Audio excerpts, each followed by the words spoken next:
I'll post this recording for anybody who has to step off. I know one person may have to leave. I won't share exactly why that person may have to leave, but it's the first time it's ever happened to me in a class. And so if she leaves, she leaves, and then she'll go watch the video, and we can take it from there. But the short story is that I don't know. I'm repeating myself. I have a habit of doing that. Oh yeah, I said I was a nerd. When I teach these classes, I really think everybody's here because you want to be administrators. I really believe that. And then somewhere along the line, I get smacked in the face by some people who say, Dr. Bernardo, I just have no interest in this. I'm here because I want to hear your lilting tones or hear your words of wisdom or to get my horizontal credit. And I always get hurt by that, by the third reason. Usually by the end of the course, I get people to see the wisdom of my words and at least at the very least the possibility that you can be or could be an administrator or a leader. At least leave the word administrator off the table for a minute. A leader in a world and in the school systems that desperately need it. And there's just no. I'll fight you to the death if you say there's nothing wrong with how you see things in terms of how your own school situations and backgrounds and situations couldn't be made much better. I know the Miami Heat lost the NBA final a day or two ago, but Pat Riley, when he was the coach for the Lakers, back when they were winning everything you could think of in NBA championships, he had a saying that said, when you stop trying to get better, you stop being good. And I take that to heart because as good as most Long Island schools are, if they tried to get better, they would be better. In a certain sense, I can get kind of cynical and sarcastic. I apologize in advance if I sound like I'm overly cynical or sarcastic. In certain senses, teachers and administrators can get away with not necessarily being John Deweys, because the kids can carry you pretty well in a lot of places. And if you're in a district where the kids have many more needs for any number of reasons, even they can step up and be themselves without any real help from any of you. Forgive me for saying that. And it just always kind of troubles me to say, well, we're fine. There's nothing to fix. I have no patience for that. And if you're going to say that, feel free to say it, but I will ask you to explain yourself if you do. So again, I have 4 things I really want to do. It's really 1, but I'm going to talk about 4. The syllabus. All right. And then within that would be assignments, the discussion questions, and office hours, which is not in the syllabus, if I recall correctly. You have all the materials. I'm not really good with Brightspace. I keep thinking I've got it handled, and then I realize later on I didn't do something right. So I'll assume, for example, that I put something up and I didn't make it visible. And the students generally are so polite, they don't tell me that it's there and not there until 3 or 4 days later, and it causes problems. For heaven's sakes, if I say, hey, this, and this is up there, I would expect, and if you don't see it, say, where is it? Or ask somebody in the class, because I have a feeling a lot of you know each other from this teacher center system that you work within, to help each other out. And that's fine, that's great, as far as I'm concerned. Enough said. So I'm going to work with the syllabus right now, and that'll help me remember some of the other things I wanted to say.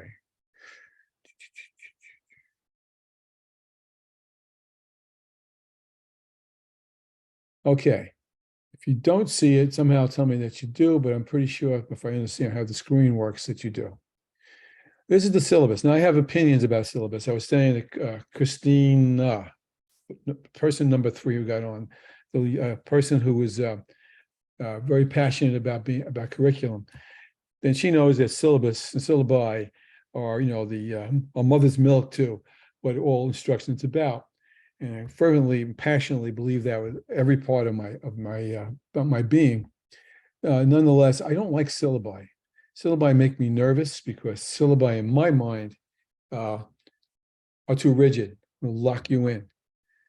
So you're going to see a lot of what's on this particular syllabus is lifted from the Stony Brook's templates. It's not necessarily my own words, but somebody else's. If I didn't agree with it, I changed it.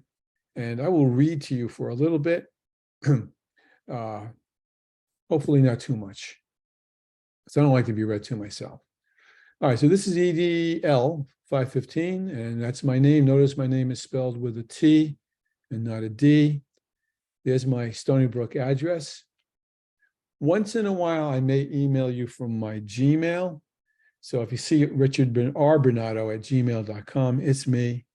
And you can email me back on the Gmail, although I'm told that we're supposed to exclusively use Stony Brook email. So 99% of what we should be doing email-wise should be with that Stony Brook email. But occasionally I'm going to slip and wind up in my Gmail world, and just go with the flow on that. There's my cell number. Some professors think that I'm out of my mind because I always share my cell phone number. All right, and there it is. How could you get a hold of me if you can't, especially since we're not physically together, talk about things when you need to talk to me? So there's the phone number. So here's a couple of provisos. I really don't like to be called much later than 9 p.m. So, try not to do that unless you have some kind of heaven forbid, in which case, do what you have to do. But you can certainly call me 7 days a week, at least up for the first 5 or 6 weeks. Last week, I'm going to be where the back of my head is, actually. So I'm going to be teaching you from Epcot. So I'd rather not be spoken to all that much when I'm on Space Mountain or whatever I'm going to wind up going on. So, but you can talk to me from there. I will talk to you from there too. I will bring my computer and make sure I get my videos in on time and so forth. So, and you can text me. If you text me, always say who you are, because you can't say, is the course on tonight? And when I have no idea who you are, I have no idea whether you're in another course I may be teaching or whatever. So always say, this is Soraya from Amityville, and I'm in your Massapequa course, and here's my question. Just tell me who you are, and we go from there. And I'm pretty responsive on both counts. I'm almost addicted to emails. Unfortunately, I haven't really gotten quite as addicted to text messages, but I can do them, and I can do them with and for you if we have to. I'm okay with FaceTime. If I'm not able to get at my computer, I'm okay with FaceTime. Would rather not, because it gives me a headache because of the way it bounces around. But I can do FaceTime. We can do tin cans and string. We can do bongo drums, whatever it takes for you to get hold of me, and vice versa. I would hope we'd be able to take care of that. Okay. As I said already, this class is synchronous just for today. And I've already explained why it's one day. If I had my druthers, it would have been all synchronous. But they call it hybrid. I don't like teaching hybrid all that much. Or maybe I'm not as good at it as I am when I teach synchronously. I mean, I am a star. Forgive me for being arrogant with you. I'm a star. If I had you all physically in a classroom, we'd be swinging from the chandeliers in about 2 weeks, doing some really cool things. But it's hard to do them when everybody is in 10 different places. But I'll try to get you to swing from your own chandeliers if I can. So again, today is a synchronous class. I have from 4:30 to 6:30. It won't be that long. I've already taken 15 minutes of our time to do that. After that, it will be asynchronous. And I don't know what that means. It means that I'm going to be putting material up starting on Sunday. I already did this past Sunday. I put material up. I put the content video. Now, listen carefully on this part before I move any further. I'll slow down as I'm talking too fast. I put a content video up Sunday that I'm presuming that most of you looked at on Monday or Tuesday. And that's what it's there for, to look at it when you're ready to. So just because I put it up on a Sunday means that I expect you to look at it. I called it Content Video Part 1. There's a reason for that. First of all, the reason is that sometimes I'll decide to go to 2 videos for content, depending on the topics. So there will be 1 or 2 content videos up early in the week. All right. There's a third one I'm going to talk about in a moment. Let's staying with the content video. What will also happen is, those of you who looked at the content I put up in the module, one of the modules in Brightspace, I'll also put what I call an agenda up. It's really not an agenda. It's a very poor lesson plan. It just basically has a list of topics that I think I want to go over.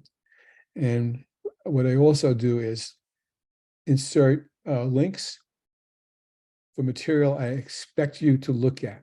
This is a 35-hour class, and when I would see not doing 35 hours of face-to-face, or 34 hours, no, 36 hours. So I am of the belief that you're going to use the time to look at the videos and read the readings that I've given you to compensate for the time that I'm not shouting at you or teaching at you. Most of these content videos are lecture. Sometimes I'll pop a PowerPoint in there. I've done that for the next week, actually, a couple of times. There could be a lot of videos. I like to use videos. And you really need to watch those videos to compensate for a number of things. And I'll come to that in a minute. It also will probably be, I'm not sure if this is going to happen every single week. Remember, I think the course ends on the 17th of July. And that would be that, lost my train of thought. Oh, that'll be about assignments. There's 4 assignments to the class. I want to talk about them more specifically in a minute. 3 of them are pretty, you could do tomorrow, in theory, with a small t. Now, the last one, I mentioned this on the main video, is very challenging. And that will take you the whole 7 weeks to do. If you go sleep on a rock, go get a suntan, whatever it is that you do when you're not thinking about downtown Stony Brook things, and wait till July 16th, you're not going to get it done. It's a fairly complex topic and expectation, and I'll talk more about that in a minute. But I'll have a video about chunks of that assignment throughout the semester. And that'll make more sense when you see them. Instead of wasting your time now, I'll go over it as an overview just to get your whistle wetted. But what I want you to see is you need time to work on these pieces. Now, 2 people, I forget who they were. It might have been Christina, it might have been you and the other person, you were both from Baldwin, right? It was me, Carolyn, and my friend Kathy. Okay, so they got a hold of me because obviously they had read the assignment, which I applaud, and they saw that it's a pretty complicated assignment, and they wondered whether they could do an issue within their own school. And I said, yeah, of course you can do that because you're in the same school, except I don't want you to be doing the same feature connected to that. And you and I, Christina, and those other folks are going to have a chat about that so I can help you direct you. But what you should be doing from this moment forward, from this time, I have 4:49 on a Wednesday, rainy Wednesday afternoon.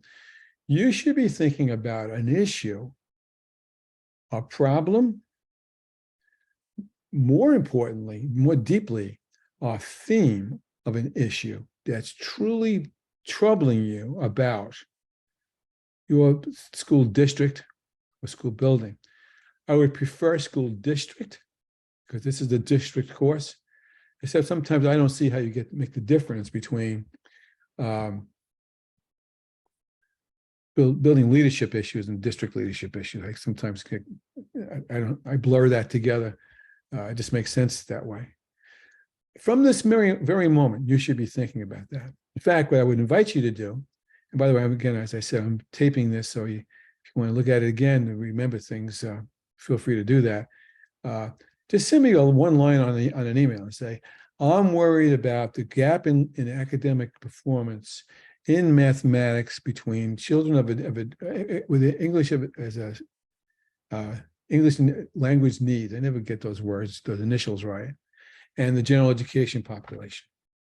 I'm concerned about the teacher morale in this building, in this district. I'm concerned about the adversarial relationship among teachers and lack of collaboration. Just give me one line, all right? I'm shouting for emphasis, not at any of you. So, and I'll respond. If I don't respond to you, it means I think it's fine. If I don't know what you mean, I'll say, I don't know what you mean. Because I need to wet your whistle. I need to get your motor running literally today. All right. And so enough said with that. The other thing on this upper heading piece says optional office hours TBD. I typically what I've done is, and I'm not saying I plan to do that necessarily. I have to kind of take your temperature about this. Typically, what I've done is left. In this case, let's say Wednesdays, open from 4:30 to 5:30 for office hours. And I'll just open my Zoom up, and if anybody gets on and wants to talk, I'll talk to them. If you get on, Stony Brook tells me I have to record it so everybody else can see it too. So I don't know why they require that, but they do. But because you're going to have some questions, and I'm pleased that you have questions. That means you're caring about what we do. So to use that little section up here, this whole piece on here under the Stony Brook title, there's a lot of information there. My email address, how you contact me, when you can, how we're going to handle this class. The only thing that's not there is, and it just stands to reason, because even though I'm lecturing at you, and I apologize for that, there's nothing worse than when I observe a teacher who's lecturing, I throw the book at him. Because lecturing is the worst way to teach people. Any people, whether you're adults or whether you're 6 years old, it's the worst way to learn. It's a 5% retention rate after 6 weeks when people are lectured to. So why are we lecturing? We lecture because it saves time. Or we're lazy, or both, when you're an instructor. I'm not lazy, I'm just trying to save time because I'm watching a 7-week course being shoved in, a 15-week course being shoved into 7 weeks. And that makes me a little nervous. And so were this a regular class and you started taking notes on everything I said, you'd probably lose your wrist. You'd have carpal tunnel syndrome in about 5 minutes because I talk so fast. And I don't expect you to take notes on every single thing I say. You have the agenda. It's got some of the major concepts written for you, pointed out. You have different videos to watch and some websites to review. I expect you to do, he emphasized. And so part of this class is Bernardo. The rest of this class is you to interact with the facilitation of the materials I've given you to work with. So I wrote in a class section dates. I'm pretty sure, unless there's somebody in the class who knows better than I, that July 17th is the last day of the semester. All right. I'm not reading you the description. You know what that says. We already talked about asynchronous and synchronous. Here are I'm going to get to outcomes now. Now, how many? I'm only going to pick one person out for this. Who's this lady down here? I don't know. I can't. This one here. I can't say your name, but here's with the name, I think. I mean, I know I can see Christina, so I'll use Christina Sabiando instead. Christina, how many courses have you taken in this cohort? You're speaking for the whole group. This is the fourth. Excuse me? This is our fourth course. Fourth course. Oh, that's great. Okay, that's because I was like the second class and they were still, twitching because they didn't know a lot of things. That's great. I'm happy to hear that. What did Dr. Cassiano teach?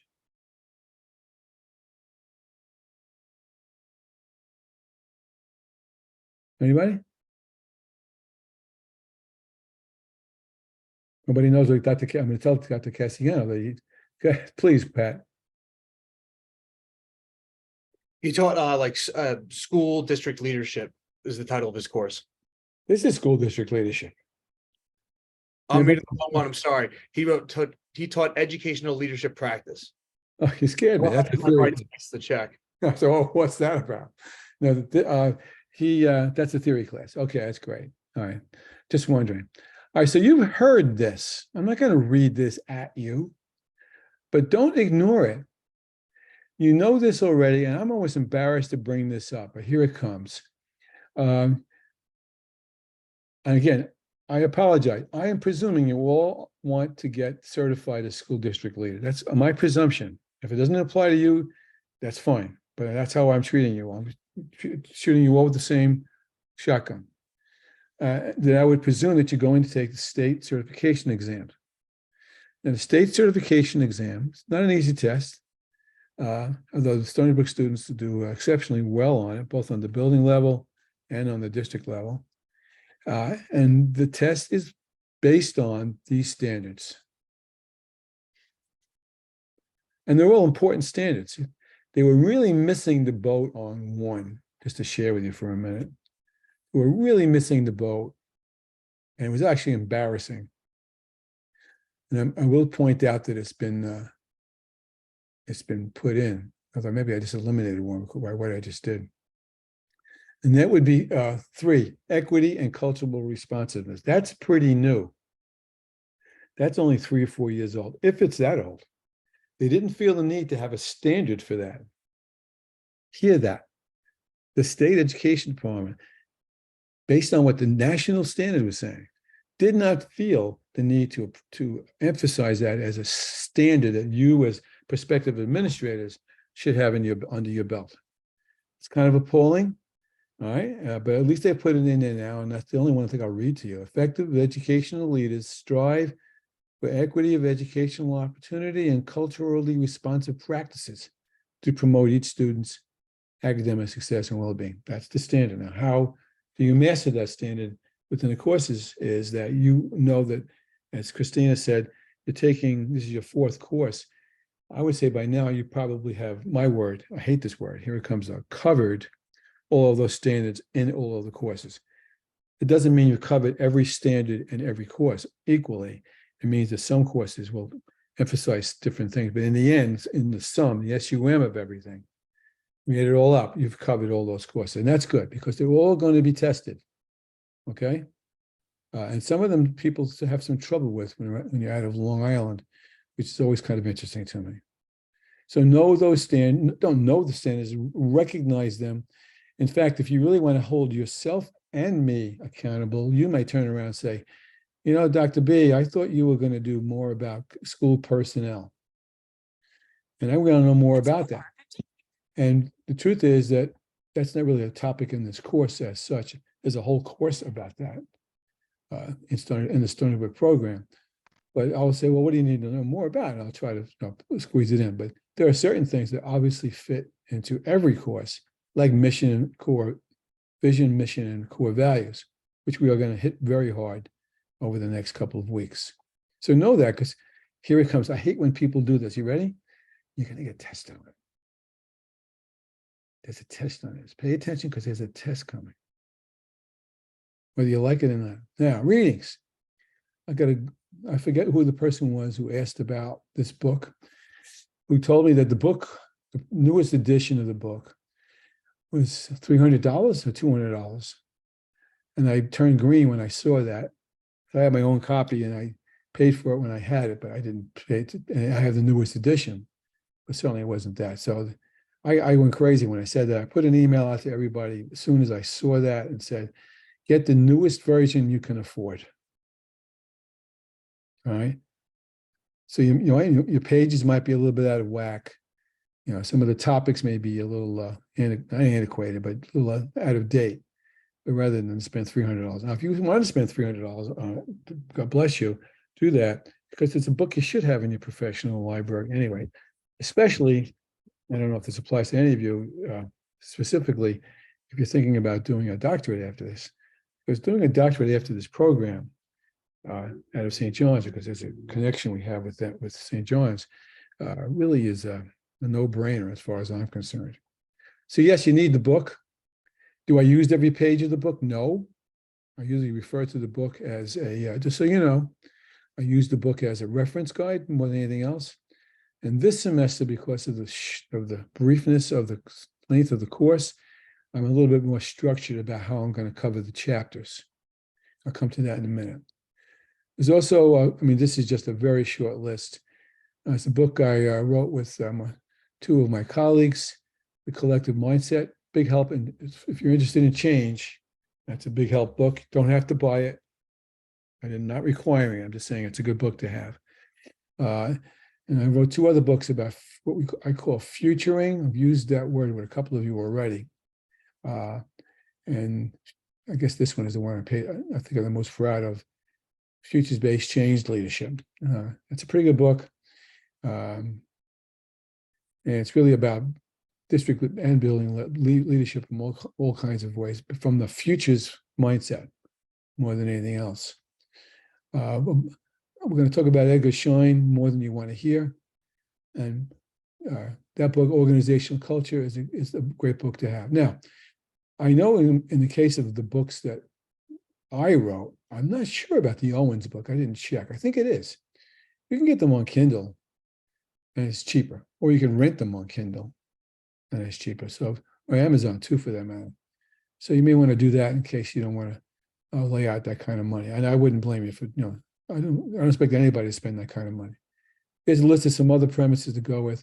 I'll be dropping resources on you right and left.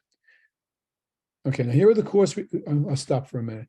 Anybody have any questions or yes buts, wonderings?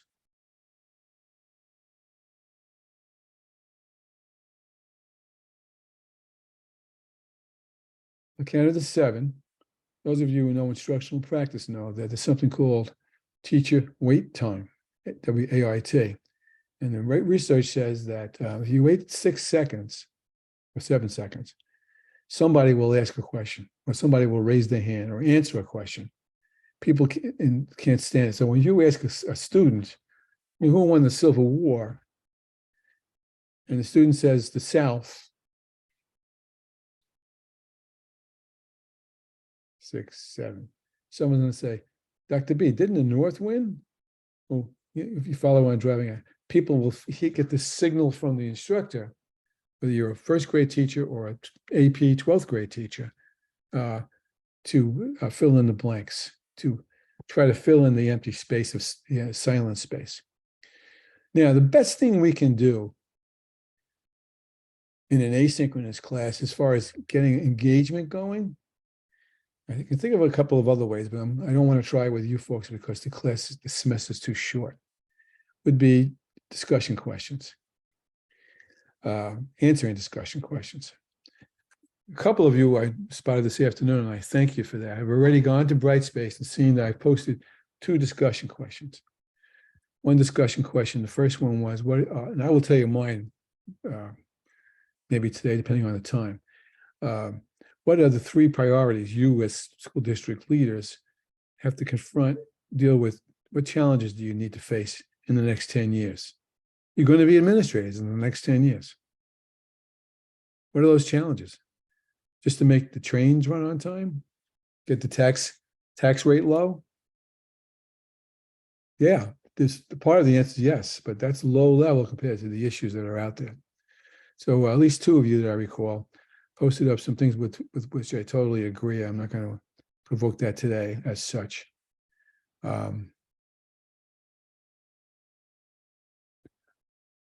think it's diversity, equity, and inclusion. And I have to say, I've come to that dinner late. I can't say I was out in front of this. The more you pay attention to how things are, I consult in some very rich districts on Long Island, and I consult in some very poor ones. And it's criminal what goes on in certain places, just criminal. And we permit it to happen. Not we, but it is permitted to happen.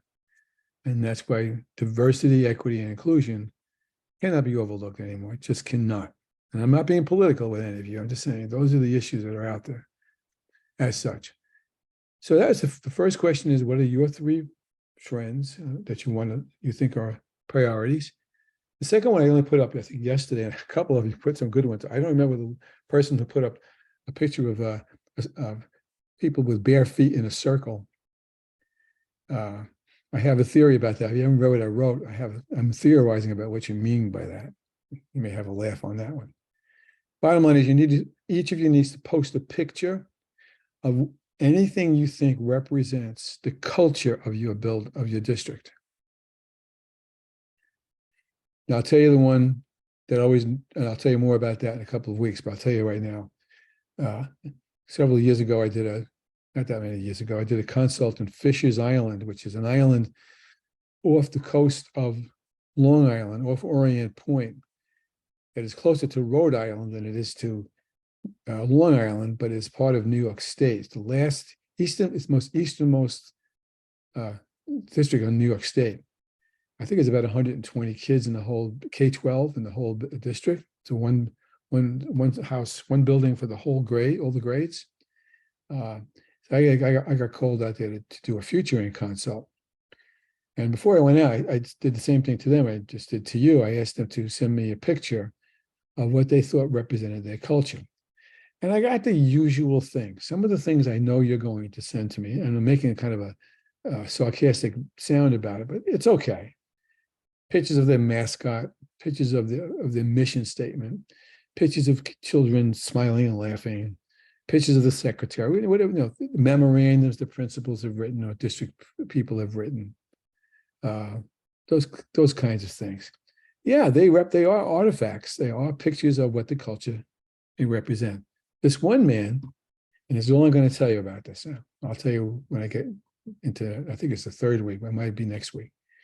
Brought in a picture of a 6-foot lobster on a leash that he had caught while he was skin diving off the island. Now, I'm not going to tell you it took us 3 hours to figure this out. I'm not going to tell you what we figured out and the message he was sending. I don't really know what the person who sent me the picture of the feet, what she thought she thought that represented the culture of her district. I put down a silly idea, but it kind of doubt my idea is the right one. And so what I need you to do is just put the picture up. Don't give an explanation. Don't give any explanation whatsoever. Don't comment at all. What you are going to do is, only because Patrick catches my eye and Carolyn catches my eye because she's stacked above him in my picture slides here. So Pat puts up a picture of 20 feet, bare feet in a circle. All right. And Carolyn looks at it and she says to Patrick, well, I think this means whatever she thinks it means. Now, Patrick's not going to respond to her unless he wants to, but that's the kind of dialogue I expect you to have with each other. Because in both cases, in both discussion questions, and you're going to get a ton of them more across the 6 to 7 weeks of this course, I expect you to respond to at least one other person's post. Because we're going to get into some deep things up the road. Right now, we're just kind of scratching the surface. So those are your 2 assignments. It's 40% of your grade. And it's the only thing I think I can count on for active engagement. Now, I will tell you, I try to respond to as many as I can, but if you think about there's 15 or 16 of you in a class, and each of you answers one other person, now I have 60 responses I have to put up. It can get a little crazy. So I don't always answer everybody's posts, but you can rest assured that I will have read them. I promise you that, because I'm fascinated by this particular assignment. So there's your first assignment. You can't get ahead of that. You just have to do as I post the questions. So that's sort of on hold, although you do have 2 in your pocket if you go into Brightspace tonight. The second assignment, and some of you asked the questions about this, I understand the points here too, is I'm asking you to interview a district leader for 10% of your grade. Now, I wrote down due June 15th, and then it's really due June 21st. Don't worry about the 15th part. Because really all I want you to do is to tell me who you're going to interview, preferably the superintendent. But, I dare you to ask a superintendent for a half hour, 45 minutes in the middle of June. I dare you. All right? They may try to make it room for you, but it's going to be difficult. It's going to be hard to find anybody in that district office that's going to want to talk to you. So, and that's going to be hard. I know that. So do the best you can. If you run into a problem, let me know. I might know the person over there and say, hey, help this student out, or I'll figure something out for you. But I need you to interview a district leader and then give me a summary paragraph to put it in discussion. Okay? Actually, put it in assignments. It's in the assignment slot in Brightspace.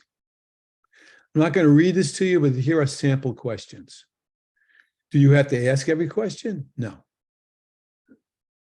Could you? Yes. But if I were you, I'd ask the ones that you want to ask. And if they say something that's really interesting, go with that question. Ask more questions about that. Can I ask a question really quick? Yes. So, you said you'd prefer if we could get the superintendent to do this with the superintendent. Preferred, but you don't, Okay. you don't have to go stand in the corner if you can't get the superintendent. Okay.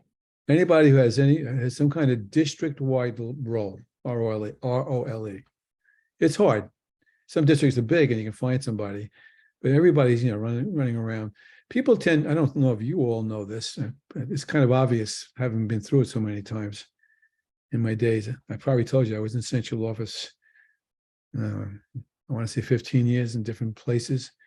I left Connecticut as assistant superintendent for educational services. I was PPS director for a while. I was director of humanities. The only thing I really didn't do was buildings and grounds in certain senses. Everybody's really busy this time of the year, so you really can't stop them from doing things. People don't realize that how busy district people are. June, July, August. They're super busy. There are a lot of things to get ready so the September will open properly for the buildings. People aren't necessarily aware of that. So that's one assignment, it's due on the 21st. I don't want to be neurotic about this, but when I say the 21st, it's the 21st. I'm not going to take credit off if you don't get it to me on time. All right. But I would ask that if you can't get it to me on time, you give me a heads up on it. Because like I said, don't let things accumulate. That will give you a headache. And it's an interesting assignment. Okay, this one's also interesting. I'll talk more about this next week than I will today. Also due on the 21st. Two things due on the 21st. Because the way this schedule is compressed. Two things are due on the 21st. This one you could do tomorrow. All right? You're going to get the district organizational chart. And I'll show you one tomorrow if you need to see one. Not tomorrow, next week, by the end of the week. Now, where is that? They ask. Well, here it is. I'll tell you exactly where it is. So in two places at least. It's on the website, sometimes. It's always in the policy handbook. And you go into your principals, your assistant principal, your chair, anybody who's got an A on their sleeve for administrator. And you go in and say, can I see the policy handbook? There's two of them. They're in loose leaf binders. And you're going to say, what are you looking for? You're going to say, I'm looking for the organizational chart. It's almost always in the first several pages of the first book. And all it is a diagram of how the district looks at itself. And I'll give you a quick example. Don't answer this out loud, but answer it between your ears. Suppose if you're hoping that most of you have watched the first video about the champagne glass metaphor. Suppose you see an organizational chart where the superintendent is I don't know if you can all see me here. The superintendent is at the top of the pyramid, and then there's assistant superintendents underneath her, and then there's directors under her, and then there's principals under them, and then there's teachers, and then there's somewhere in there's kids. That's what most organizational charts look like. Now, what does that tell you about the culture and the way people make decisions in that district? Those questions that you see there will help you kind of discern what that's about. Another way to look at a chart, and Christine Caputo, I don't know if you, not that you would remember Joe Larry, but I once got run out of town when I argued that the chart we had was too hierarchical, and we should put the kids in the center of a circle and put us on the outer rim. And my colleagues did not like that idea, even though to me the symbol was, this is all about symbol, SYMBOL. The symbol was the kids were the center of everything. They were the ones who helped us make decisions, not top down. Of the 16 of you in the class, probably 15 will come say, yeah, I have a pyramid. But they move this over there and this over there. The principals don't answer to the directors. The directors don't answer to the principals. You'd be amazed. I'll give you a quick example and I'll move on. I had the music director, a good guy. We were friendly. We weren't bosom buddies, but we were friendly. Came to me. He says, I'm sending Joe, the tuba teacher, to your building on Mondays from 9 to 10 to do tuba lessons for the children. This is when I was a principal of an elementary school. And I said, fine, let me look at my schedule. And I looked at the schedule. I said, that's not going to work, Joe. He said, what do you mean? He says, the kids can't leave their classroom for the first hour of the school day. He said, what do you mean? I said, they're not allowed to leave us. No pullouts. We do not permit pullouts. They stay there and they read. That's what they do. In reading instruction, that's it. Everybody in the building, including the custodians and the cafeteria ladies, read for 1 hour. And he says, well, I got to, that's when it happens. That's when it happens. I can only get the tuba teacher there on that time. I said, yeah, I'd like to help you out. We can figure something else out, I suppose. I'm not changing it. She says, oh, we'll see about that. So he went to the superintendent. And the superintendent said, give him what he wants. That was me. And part of that was because in terms of the organizational chart, I didn't answer to the directors. They didn't tell me what to do. I answered to the assistant superintendent and the superintendent, but not to him. And I wasn't about to give up that reading time for his tubas. No offense to those of you who play tubas. So you can get that tomorrow. Just go look in and get it and take a copy of it and then answer the questions that are there. And that's it. Send it to me. I'm probably simplifying that a little bit too much, but you can get that straight out. I'm saying it's due on the 21st, but for heaven's sakes, make it happen. Okay, then the next thing is a little problematic. I said June 28th, but a couple of you already emailed me about the problem with that. It's understandable too. Go to a board meeting.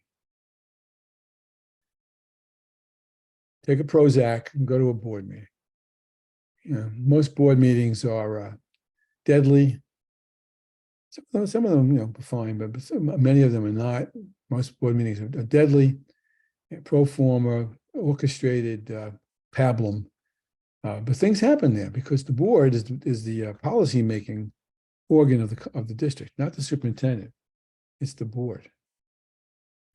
And so just pay attention to how the superintendent runs the meeting with the board president. Study the agenda. See how much room they make for the public to talk. See how much, somebody raise their hand. I can't see who it was. Raise it again so I can see it again. It was me. Me? I just had a question. It was me. Natalie. Okay, Natalie. Hi, I just had a question. I teach in District 8 of the Bronx Hmm? for the DOE. We don't have board meetings. Would it be acceptable to attend a board meeting in the district where I live? Absolutely. Okay, because there's one tonight, so I figured I would just. Absolutely. Great, Done. important question. Thank you for asking it. Absolutely. No question at Thank all. I even give everybody another choice. Some districts, I don't know how many, but I think I'm aware of a couple, stream their meetings. Okay, so you can watch it on a stream. It's more fun to go there and suffer through the actual physical meeting, but you can do that if you want. So you can watch a stream meeting if you can get that, and or go to, as another example, come back what Natalie just said, is if you live far away from if you live far away from where you work, and rather than wait till the board meeting starts at night, that's don't do that. Just figure out another one. Go to your local one for that matter. Also, it's very possible most districts will have 2 meetings a month. Alternate weeks, first and third, second and fourth, something like that. It's hard to say. I can't tell you about how every district will do it, but figure 2. Some have 1, especially if you live further out east, which doesn't apply to any of you, I don't think. They may have just 1. And it can be problematic with things. Now, the other piece too is this is a wacky time of the year, as I've said. What will also happen is that not a lot will happen. Well, one of two things could happen. I can already predict one district that I know where it's going to be interesting. The outgoing board, those people who were either retiring or got voted out, will go to their last meeting And sometimes they cause mischief because they're not going to be on the board anymore. And so they try to do some things that are not nice. Okay.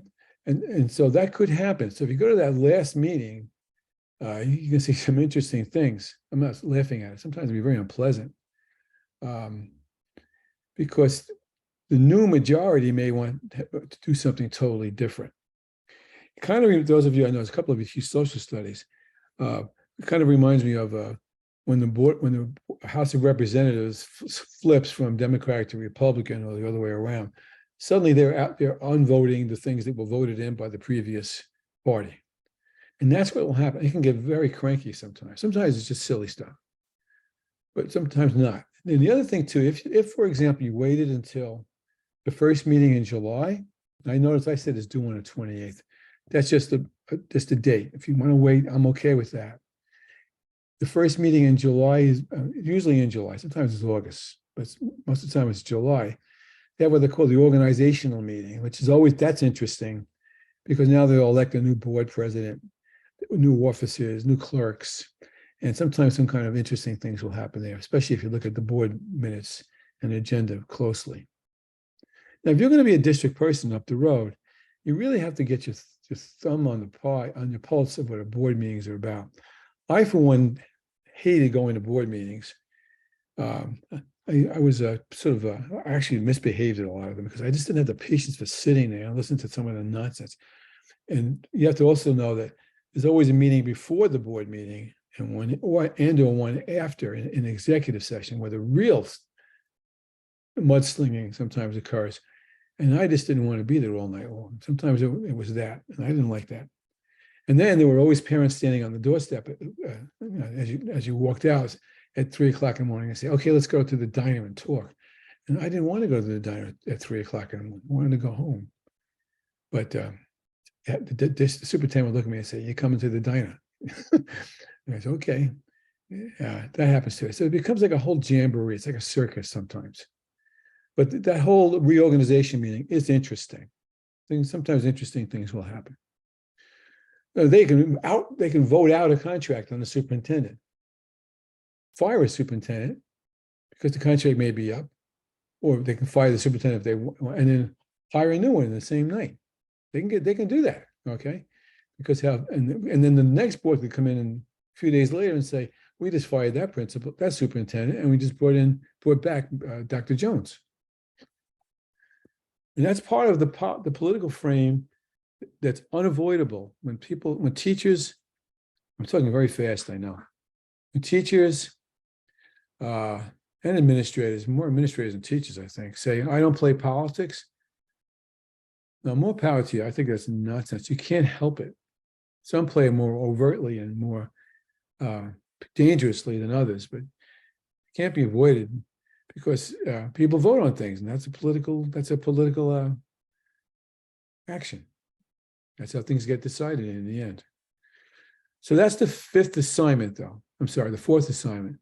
That would be attending a board meeting. So before I get to number 5, go to a board meeting, analyze your chart, get the chart tomorrow and write it up and send it to me for first chance, no later than the 21st. Interview somebody no later than the 21st. Continue to answer the discussion questions. Easy peasy. Any questions? I have a question Okay. about the board meeting one with so we're supposed to also reach out to see if we can meet with the superintendent before that one as well. Yeah, it's okay if you don't. Okay. Because superintendents sometimes will lock themselves in a room and just work on an agenda for a day and then go back to the board president. Don't do that to yourself. Okay. That Okay. sounds A good question. Though. Thank you for asking the question. I have a question about that too, Colleen. I reached out to Dr. Brennan and he said he could connect with us after. Is that okay too? Sure. Okay. Where are you? Massapequa. Okay. There's 4 of us that will meet with him as well. It's Christina, Amanda, and Pat Okay. Nash. Okie doke. That's fine. Thank you. Oh, Dr. Brennan. I forgot who. Yeah, you tell him Bernardo said hello. Oh, I will. Yeah, I go back a little bit with him. Forgot he was over there. Okay, now. Any other questions before I go forward? Oh, no, I moved too fast. All right. This is the biggie. Yeah, this is, I forget the percentage of it. This is the big assignment. It's called the APA. I never know what it stands for. Something performance assessment. I'm not sure what the A stands for. And what has, this is the Stony Brook wide assignment. I would not give this assignment unless I were told to. Although I'm very good at teaching. This is my meat. I have muscles in this. Again, I apologize for not being humble. I'm good at this. I'll get you good at it before you're finished. I'll get you so good at it, you'll be better at it than most standing principals and district superintendents are. That's a promise. But this has been inserted into this district leader license course as a requirement. And here's the reason why. Because there's a question like this on the test. The state test. The state test, now think about a social studies regents that you took. All of you took regents in social studies someplace. There's always 3 essay questions. Answer 3 out of 5 essay questions or whatever it may be. Think of this as an essay question, although this is more complicated than that. So that you'll have great biceps, all kinds of muscles to be able to do this along the way. The problem with this is we're moving so quickly through the course, you're going to get addled, and I'm fearful of that. So that 3rd or 4th video I'm going to do every week is going to take a chunk of this and do how-to, sort of like a YouTube. And I couldn't get my weed whacker to work yesterday, and I still can't, but I went on YouTube, and the YouTube was pretty clear about how to fix the weed whacker, although I still couldn't figure it out. And I use YouTube for basically for everything except how I brush my teeth lately. And that's what I'm doing. I'm doing a YouTube about how to do this properly. I've already planted the acorn between your ears by saying, tell me what your concern is. Just give me a sentence or 2. I don't need a dissertation. You want to go into it more deeply, that's okay, but it's not necessary. It's not an assignment, I'm not grading it. Now, watch. Now, this is going to throw you a little bit. Don't get addled. Don't get addled. Don't get addled. The 3 parts. Select a topic. This piece about multiple districts, I don't do that, okay? It's individual unless you're in the same building. If you're in the same building, you're going to do something different from the other person in your building, but even though it may be a related topic. Okay, so that's how I handle that, part 1.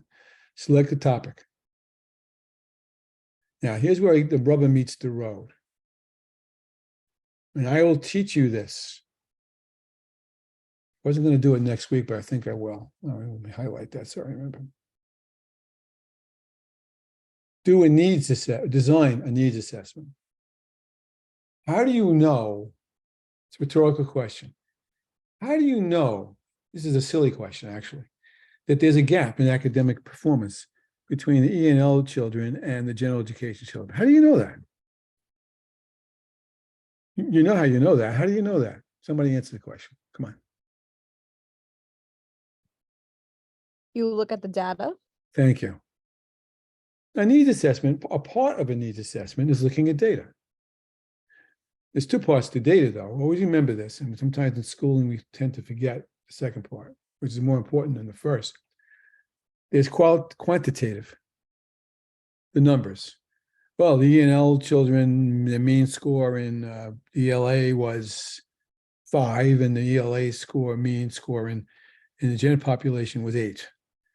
Okay, there's a pretty big gap there. And that's a bad example, but you know what I'm driving at. That's a quantitative needs assessment. The more important ones is the qualitative, and that would be why did they perform differently? How do you know why they did? How do you find out that out? I'm not going to ask you to answer the question now. I'm going to show you how to ask that question. You do a needs assessment that's valid and reliable, that gives you the information that you need, that you can present to a board as a superintendent or as an assistant. Say, yeah, we have these issues, and here's what they look like, and here's why we think that that's the case, because we interviewed all the E&L teachers in school XYZ, and here's what they told us.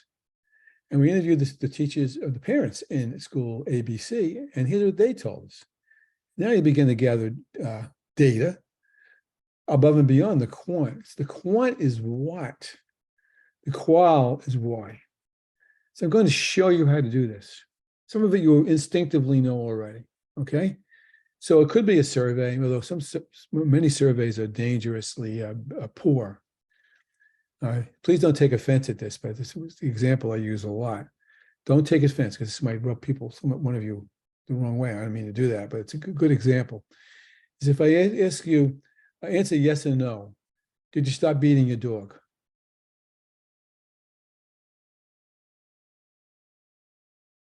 What kind of question is that? It's a survey question. Yes, 95% of the people said they stopped beating their dog, which means what? That 95% of them beat their dog. Or if you say, no, I haven't stopped beating my dog, then that's another story, because it's a terrible question. Watch some of these surveys you see on TV. Doctors all recommend that you use toothpaste. Okay. That's a survey question. It's a terrible question.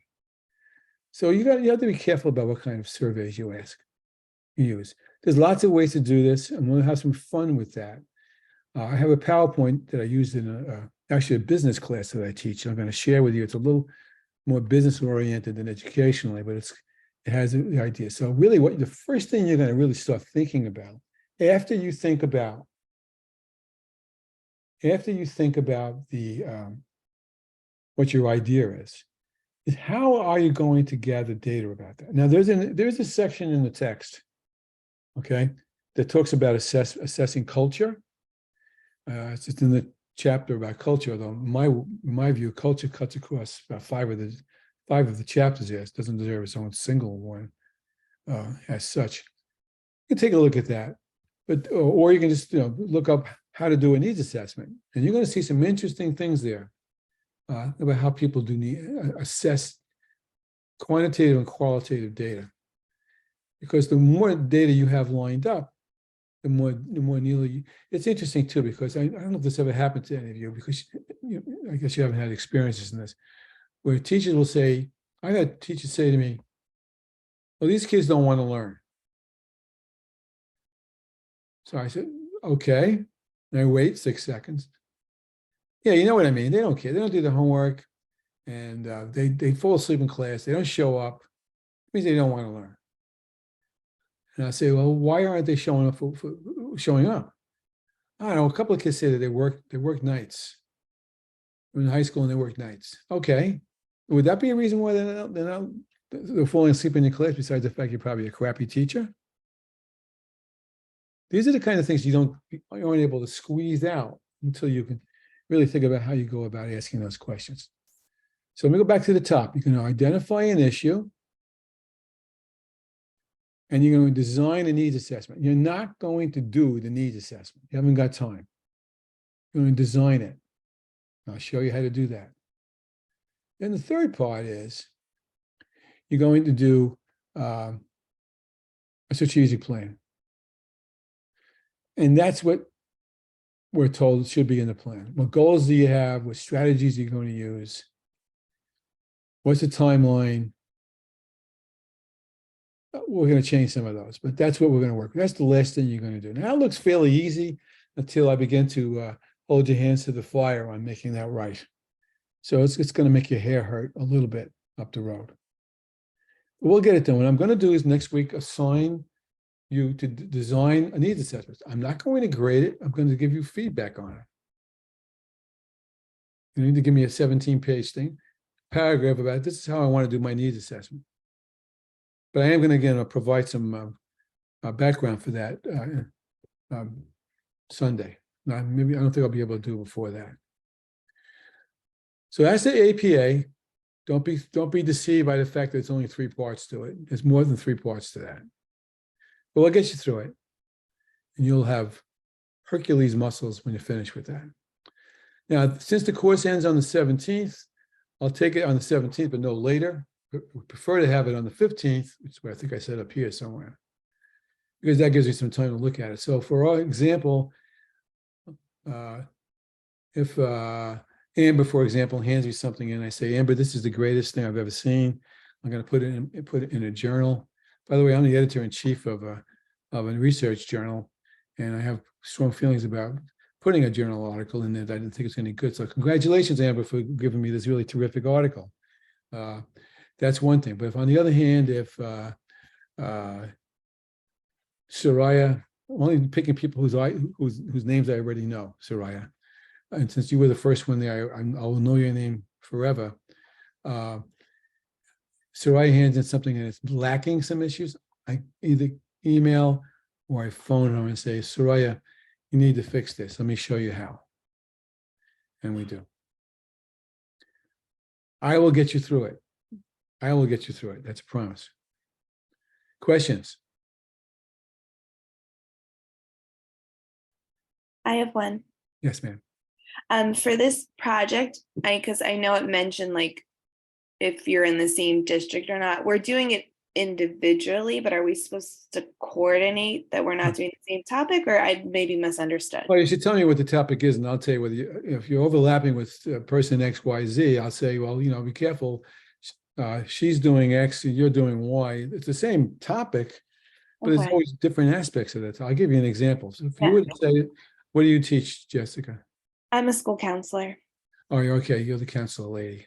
So, so if you're concerned about the communication between counselors and teachers, that's a problem. 9 times out of 10. Most of the time, it's the counselor's fault. I'm teasing. All right. And you're working with Colleen. I don't know if Colleen's in your group or not. I'm just guessing at that. But you're working with a colleague, and she's a teacher, and she says, well, yeah, there's no collaboration, and it's because we don't know, there's a breakdown in how we know what to do with each other. That's 2 different topics. It's a communication topic. And we can Okay. go from there. But I'll this work that out with him. just confirming this is meant to be like, we're doing like our own project, it's not a group project. Yeah, I would, the syllabus reads, and again, I told you, this is not my syllabus, this piece. The syllabus says groups, but how could it be a group? Because if I put you in a group with a person from another school, and you don't have the same issue, you're going to work on her issue or on your issue. How are you supposed to do that? So I don't like that. I'd rather have you work on it individually and then individually get master the skills that you need to do this. This is a futuring skill, body of skills. And you'll understand that word more than you want to understand before we're finished. Anyone else have any questions? Question. Hi, it's Alex. Sorry, my sister's calling me. I'm trying to decide if I want to talk to them. I don't know how to say no. Okay. All right. I just figured out I can call her later. I'm sorry, who was talking to me? Alex, hi. Hi. So I believe my next board meeting is not until July, but they stream my district. So the one that just happened last week, could I watch that and do my report on that? Yeah. Okay, great. Thank you. The next one is probably more interesting than the one you just happened. Probably. That's up to you. Thank you. Okay. Now, this is the only other thing I want to really kind of point out. It looks kind of flimsy, but it is not. What I've done is I went back through all the syllabi I had for this course from different professors, as well as ones I've used in the past. And I said to myself, well, what's really important to these students? Okay. And I decided for you. It doesn't mean that my list of 12 things is exhaustive. If you think of something I've missed, well, for heaven's sakes, say, Dr. B, can we work on whatever? And I'll certainly put it in there. I'm not going to read these to you, but I'll just read a couple. Number 1, 2, and 3 kind of go together. So I said, what is this about? I'm writing to myself. And I said, well, it's about the superintendent's role in shaping school organizations to align with emerging futures. The future is emerging. What's the superintendent's role to make sure that the systems within that district are lined up to meet those? Tough question. What's it about? It's about recognizing the evolution of organizational thinking. We're gonna do a little bit about that. I think I did that in the last video, if I'm not mistaken. I just did. It just went up yesterday. Or maybe I didn't do it yet. I forget. The evolution of organizational leadership thinking. That's a quickie. We can do that fast. And it's about the superintendent's role in recognizing situational leadership. I'm not going to do much with that, but I just thought it'll come up as we move through the course. Certain things need certain kinds of leadership skills. Certain things don't. When the captain of the Titanic ordered the lifeboats over the side and women and children first, he didn't have a meeting to do that. He didn't ask what people thought and take a vote. He said, women and children first. That's what you call an executive decision, a crisis decision. But most decisions are really not crisis decisions, especially those long-term emerging futures ones. Quick example, and so I'm thinking of you only because I know, I think you said you taught ENL, if I remember right. Am I correct? I'm not? There's some of you ENL, I forget who you are. Well, I am a school psychologist. I apologize. I thought you said you were. A couple of you said you were ENL teacher. I teach sections of ENL. Okay, who's that? Carolyn, hi. Hi, Carolyn. Carolyn, I was a PPS director, pupil personnel director in Connecticut, and quite a while back, I didn't know anything about being a pupil personnel director. I got the job. I took the job to do it as a favor to the superintendent, and he said, "You'll learn it," and I did. One of the main things I had to do was to run then it was called ESL program. I had one teacher for maybe 8 kids in the whole district who were housed in one of the elementary buildings. And I didn't know anything about ESL at the time. Certainly have made it my business since then to learn a lot about it. So I went to, and I relied on the ESL teacher a great deal, trusted his dedication to the kids. And he'd come in once a week, have a cup of coffee. I said, "What's going on, Charlie?" He would tell me the lowdown. And he would come in and say, "Yeah, next year we're getting 6 kids from Hong Kong and 5 kids from Honduras and 4 kids from, I don't know where else, okay? And so we're going to double the population of ENL kids." I said, "Okay." He says, "I can't teach all those kids." I said, "What do you need, Charlie?" I said, "I need another teacher." So I said, "Okay." So I would go over to the superintendent, who was a very wise man. I said, and if you don't know what Connecticut is, it's in central Suffolk County. It runs from the Great South Bay all the way up past Lake Ronkonkoma, across the Long Expressway. It's a big, long, narrow district. And Connecticut State Park is there. That's 7 or 8, I guess 6 or 7,000 kids there now, with more at one time. And the Long Expressway cut right through it. I remember my superintendent said, "Well, we have to get ready for this. Hire another teacher." He says, "Go ahead." He says, "Because the population of ENL kids is marching across the spine of Long Island, right across along the Long Island Expressway. Those populations the demographics are changing. All manners of kinds of diverse populations are moving in, and we're going to have to adjust for that." I said, "You're the best guy for that," because that was pretty good at futuring angle. Take care of it. Now, what he did was situationally address the issue. At the same time, he was recognizing the emerging future. A superintendent has to be the #1 sociologist in the district. That is to say, the expert on all things groups within the district, all kinds of groups. All administrators have to be sociologists, but certainly the superintendent is the king/queen or the queen/king of that by all means. And all the rest of you play that role too. So everybody's a sociologist, everyone's a politician, everyone's an economist, everyone is a futurist if you're any good at what you're going to do. I'll give you a reverse example. I'm in a district several years ago. I was in an old kindergarten building, and the principal, who's now the superintendent, I hear, kind of surprises me. The principal was running a meeting with parents and teachers. She had a decision-making meeting. And he comes in with next year's projection. Understand the whole, I think it were four elementary schools. The whole districts, all the kindergarten babies went to this one school. Then they formed back out to their home schools in first grade. So the principal says, here's the projections for next year. So I misunderstood him. I did understand him. He's looking at the numbers, and the numbers had doubled from the previous year, had doubled again for this year, and we're doubling again for the next year. It's going like from 6 to 12 to 24 to 36, something like that. It's like what they call geometric progression. Those of you who are math people, Christina. And so he just said it, here it is. And he moved on to the next topic. And the reading teacher looked over at me. I think he was waiting for me to say something, but it wasn't my place. So he raised his hand and said, Mr. So-and-so, can you see how these numbers are multiplying? He said, yeah. He said, well, are we ready for that? He says, well, we have to be. So the reading teacher said, what does that mean? Do we have materials? Do we have space? Do we have materials? I said already. Do we have the training for the general education teachers in the kindergarten to work with those children?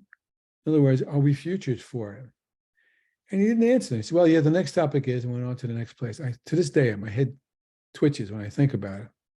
And like I said, now he's a superintendent. Hopefully he's drunk the Kool-Aid a little bit better than when he was doing at that point. That's about what district people do. You have to pay attention to the trends, the outcomes, the consequences of things you haven't even thought about. And I'll teach you some of that down the line. So now if you look at that, I'm not going to read all of these to you. These are the first three, and you see this little chart I made, and it's deliberately incomplete.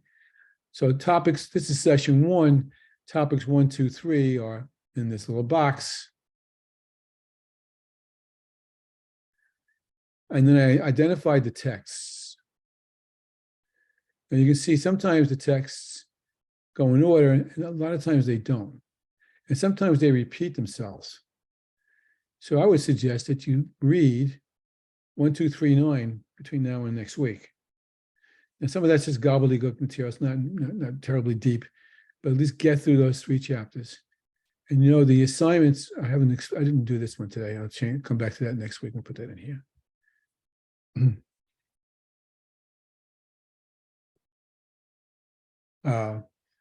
The assignments will be listed in there as well. I'm not putting the PSEL standards in there because I haven't got the time.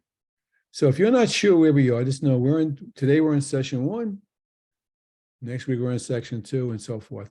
There's 7 sections there. And I tried to divide the whole course along those topics. And I tried to identify the chapters that best fit the topics. And you'll see that some chapters overlap. You're going to see a good deal of 12 and 11. And I probably could make room for some other ones as well. Okay? And that's really the academic honesty. We all know these things. And I said I'd get you done before 6:30. I think that I have. So now, when you're observing a teacher, and I'm sure if any of you have observed teachers yet, and I happen to think that, I'm not sure if you've taken the supervision course in Stony Brook yet. If you haven't taken that course, pay attention to the idea of the fact that you haven't taken it yet. Supervision is the most important course in this program. If you don't know how to supervise your staff to maximize and nurture them to be the best instructors that they can be, to come back to Christine's point from before any of you else got on today, then things don't work. And so it's all about professionally developing your staff to become most skilled instructors that they can be, or counselors, or psychologists for that matter, to make everything fit together. And so, why did I say that? There was a reason why I was saying that. And I don't remember. But it's pretty profound to work off of. So the more you pull all this together, put that in the background, put that in your in your intentions, that you need to see the sum. Yes, you am. Oh, I'm in supervision. That's right. When you're watching a teacher teach and a teacher says, are there any questions? The signal to that is, I'm done. I don't want any other questions. Often. Class is over. But that's not my intention here. Okay, when I say, are there any other questions? If you have any other questions, feel free to ask now or another time. I got to figure out a way to get a kind of a community board up here, but that's another conversation for another day. So with that, I'll say questions, comments, criticisms, or suggestions. I don't feel like being criticized. I was just wondering, so are we handing in the assignments through Brightspace under assignments, or are we emailing them to you? Depends on the assignment. Most of the assignments are slotted into the assignments. Okay, Okay? Yep. But like these things about, I'm asking you, I didn't put this into an assignment slot. What's the problem you think you see? Just email me. Okay? You can email it to me anyway, because I'll just look at it from that camp. But that's what Brightspace is there for, much as I don't like using it. I still don't know how to use it. I still don't know how to email you on any of you on this silly thing. I email you my own way, so everybody's getting the assignments, getting the emails. But that's another story. Okay, there's a young person here. I think she's left, but or maybe you're still here. Somebody had June 14th was an important date for her today. If you're still here, Godspeed, God bless, and hope everything. And let me know how things will happen. All right. All right. So take care. I appreciated meeting you, and you're smiling, Jessica. It was you, right? Yep, it's me. I don't think the cohort knows I'm due today with a baby, so